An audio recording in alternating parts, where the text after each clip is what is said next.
We humans have a deep need to think highly of ourselves. Even a small amount of success can elevate our self-opinion to dangerous levels as events seem to prove our superiority.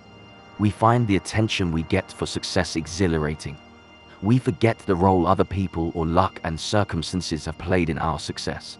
Feeling entitled and unbeatable, we take our good fortune for granted, becoming sloppy and careless. Drifting away from reality, we begin to make irrational decisions. This is why our success often does not last. Man's got to know his limitations. Let's say you have a goal you want to achieve. It could be a project you want to carry out, or maybe someone you want to persuade to do something. Here is how we can describe a realistic approach toward getting what you're after. First of all, getting what you want will not be easy. It will take a lot of effort and a bit of luck. Since circumstances are always changing, you will need to keep a flexible mindset because you most likely will have to change tactics and strategy along the way. Dealing with other people will always complicate matters. Don't assume those involved will respond as you might hope.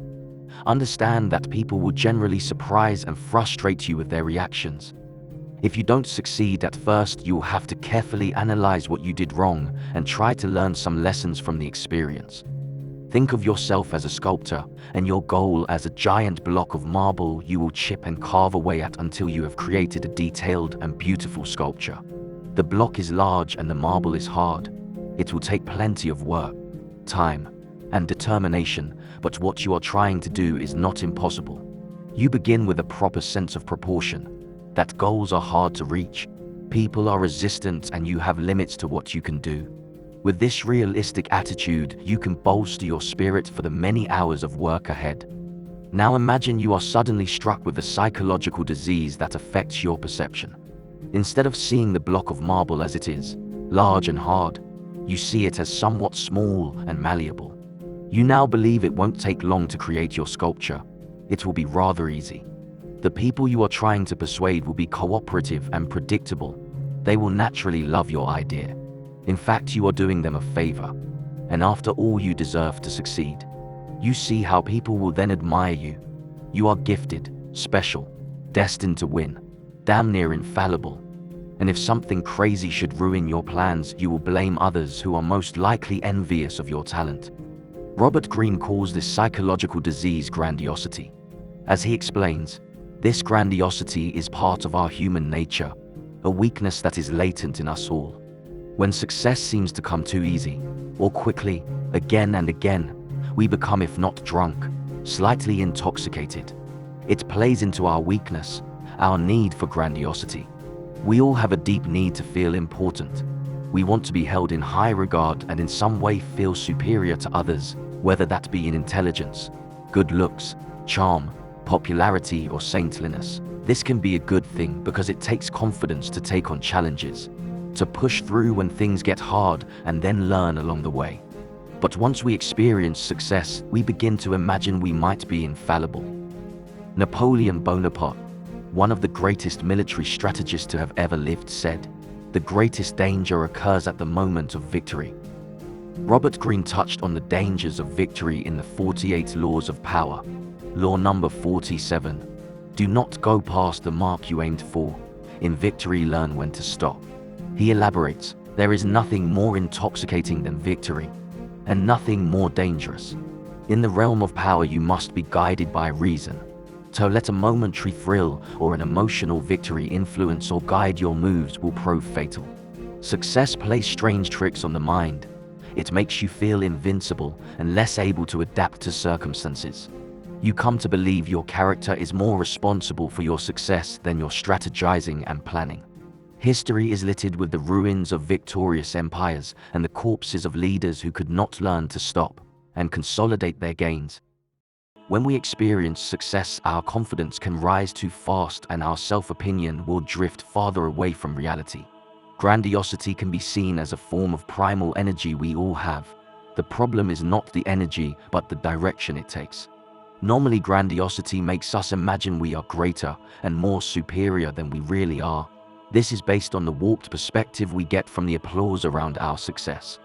But we can channel the exuberance and high self-belief of grandiosity in a practical way, and while this type of realistic grandiosity is not easy to achieve and does not come natural, it is possible and can be a great source of power and self-fulfillment.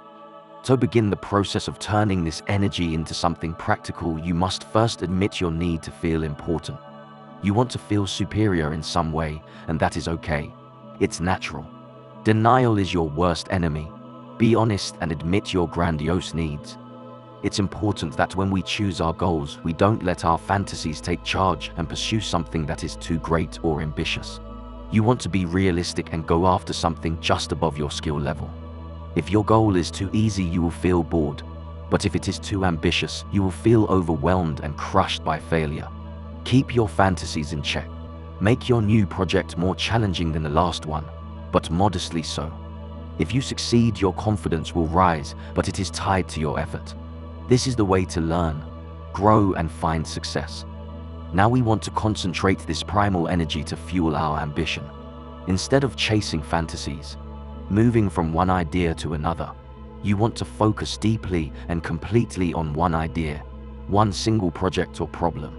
Keep this goal relatively simple to reach and within a time frame of months, not years. Now break it down into mini steps or smaller goals you will begin to work on. Concentrate all your thoughts upon the work at hand. You want to absorb yourself in this work as deeply as possible so you can enter a state of flow. This flow state should be pleasurable and satisfying. If you can't enter a flow state, you are multitasking or entertaining fantasies about other projects. Work on overcoming this. Remember, it's not about how many hours you work. It's your level of intensity and consistency of effort that matter. As you work on your project, actively search for feedback and criticism from people you respect. You want to find any flaws in your plan or execution. It's the only way to improve. If you are not getting the results you want, you must become ruthlessly honest with yourself. Uncover your mistakes and think about them. Embrace any failure as the best way to learn. Now use your imagination to create a new plan, this time including the new insights you have gained from feedback and from any lessons you picked up from earlier setbacks. Repeat this cycle of feedback and adjustment again and again, and you will see improvement, getting closer to your desired result with each cycle. This is how you reach a difficult goal or complete a difficult project. After any kind of success, look for the elements that made it possible. A certain amount of luck is always there. Circumstances and timing usually play a role. How about the people that helped you, including past mentors? Remind yourself of the dangers of success. You can get complacent, lazy, and careless, repeating old patterns just because they worked in the past.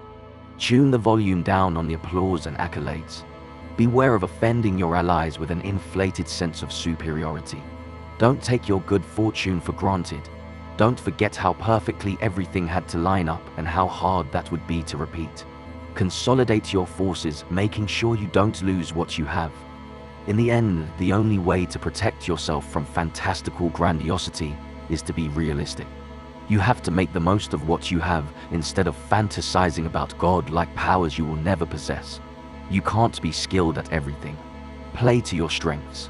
Pursue activities and subjects that go along with your natural inclinations. Understand what your natural energy levels are and how hard you can push yourself. Realize this will change with age.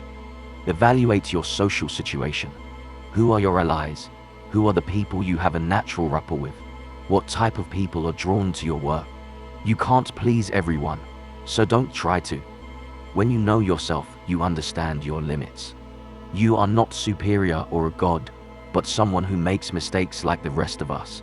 You accept the fact that no strategy is foolproof, and you cannot control the people around you. This is the realistic and pragmatic attitude that will make you powerful.